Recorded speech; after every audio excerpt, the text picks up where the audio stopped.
Hello, what's up, my fellow boxing lovers? Um, yeah, I'm returning another boxing round. Um, yeah, so this next weekend there's also a some pretty stacked action in the card. I mean, which is pretty stacked. I want to say at Barclays Center, Brooklyn. Yeah, so Tank Davis versus Lamont Roach. That is the main event. But before that, I wanna take a look at the other fights also. By the way, among others, we have Jared Hurd returning. Yeah, he's a middleweight now. Has been for a while, and but it hasn't gone so well for him lately. He hasn't scored a win for a while, and he just, after his first loss to Julian J. Rock Williams, he just didn't. He seemed to lose, something, and also actually in 23 he was stopped, even though it was from a lip laceration against this pretty unknown fighter. And he in his last fight he drew against Jason Rosario, who has since been kind of exposed. He was knocked out in his last fight. So yeah, that was a split draw even. So yeah, he's facing a guy called Johan Gonzalez from Venezuela. Okay, interesting. I really don't know this guy. He doesn't even, they don't even have a profile of him. Is it this guy, the Cello Manotas? Yes, that's him, right? Well, he lost his last fight against Ioannis Teles by TKO. So, I guess, yeah, they wanted to give her someone who was a safe pick and who he should defeat without bigger problems. I know he's also been stopped by Jesus Alejandro Ramos, who also was the guy to stop Jason Rosario, and he lost to Magomed Kurbano before that on points. So he's got four losses. This guy Gonzalez, 33 years old, 35 wins, 34 knockouts, and Hurd is 34 years old. He's the taller guy, 6'1", and Gonzalez is 5'10", and also has a lot bigger reach. Hurd, and yeah, both guys are orthodox. So as I said, Jared Hurd, he last won in December against an unknown fighter, a lesser fighter called Ty Edmonds. December 23, I mean, not December 24. And yeah, well, Hurd, I mean, he should win this fight. I mean, even though this guy has a high KO ratio, so it's a kind of a dangerous fight, you might say. But Gonzalez, I don't know. He's been knocked out before. I don't really. So yeah. Anyway, this is a little kind of,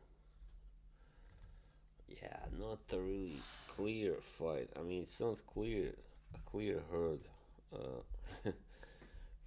he's not a clear favorite, but still, yeah. If he doesn't win this, then it's pretty much over. He should back it up, and yeah. And also, Ioannis Teles, by the way, he's fighting against Julian Williams, J Rock, at the same card. So this is still 154. Williams is at, and Teles, he's a Cuban, a new kind of hope, let's say, at 154. a kind of even a prospect, you might say. 9 fights so far. So yeah, the Gonzalez fight was his last one. So he's got 7 KOs out of 9 wins. 24 years old. I mean, yeah, Julian Williams is obviously past his best. He's been stopped by Carlos Adames also, and yeah, just he had that one big win against Hurd, which was a big upset. He does hold wins over Nathaniel Gallimore and Ishe Smith also, but yeah, I think Ishe Smith was past his best also back then. So yeah, so I favor Tellez to win this fight. That's all I can say. And yeah, let's go to the main card then, because the rest of these guys, there are some other good fights, couple other ones, but I'd rather not talk about them because I don't know them well enough. And then Gervonta Davis versus Lamont Roach. Yeah, this is a Lamont Roach has got one loss so far, 25 wins, and 10 knockouts. So he's a little different kind of fighter, I guess. He did win his last fight by TKO, though, against Fergal McCrory, who was unbeaten. So, yeah, but he mostly has won by decision. Um, yeah, his only loss was to Jamel Herring at super featherweight. But yeah, this is at lightweight, I guess. Yeah, that's true.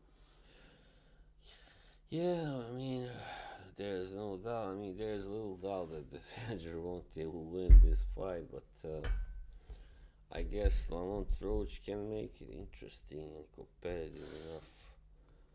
Yeah, he's got the skills, and well, he's also a little taller, a little rangier than Gervonta. So, or maybe not actually. Here it says Gervonta actually has a bigger reach. All right. Well, in that case, he's screwed pretty much. No, I mean Gervonta will probably win by knockout either way. So yeah, I don't see Roach being able to pull off any kind of upset or even a draw for that sake. For that matter. I mean, after this, hopefully, we will see Gervonta Davis fight. Um, he will fight Shakur Stevenson, yeah, hopefully.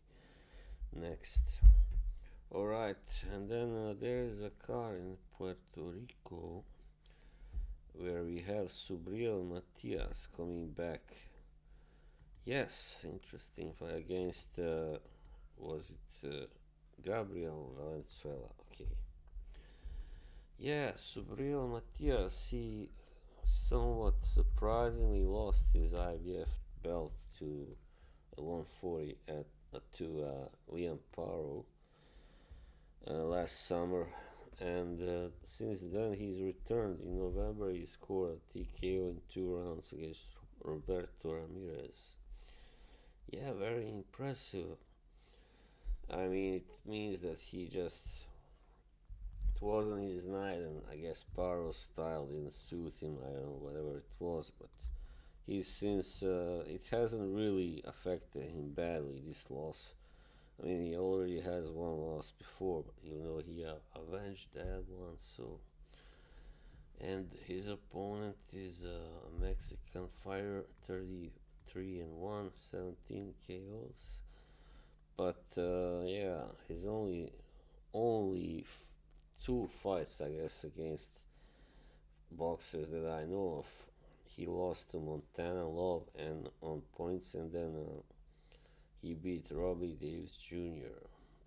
Majority decision. All right. So he appears to be an action kind of fighter, like most Mexicans, and maybe not, I don't know, the hardest puncher, but he does have a really quick stoppage win over Yves Ulisse Jr. in 52 seconds. Interesting, but otherwise, yeah. There are some boxers that are just not very good finishers. Maybe he's one of those. I don't know.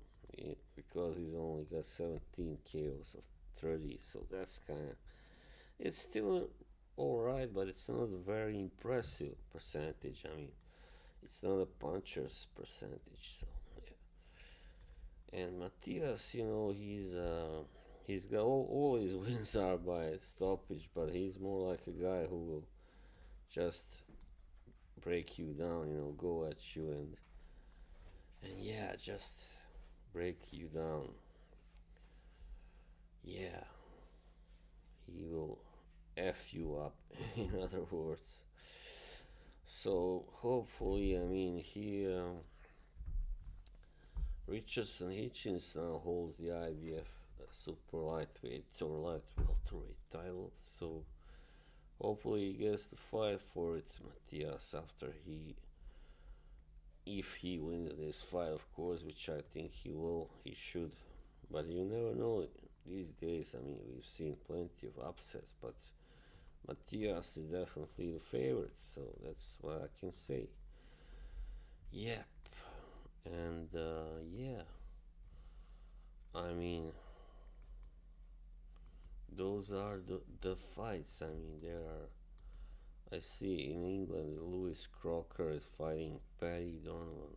That might also be interesting fight.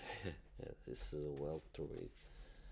But and I'll see also Javier Fortuna is also fighting on that same card, Subriel. Alright, interesting. But anyway, that was what I had for this time. And yeah, see you soon, alright? Bye.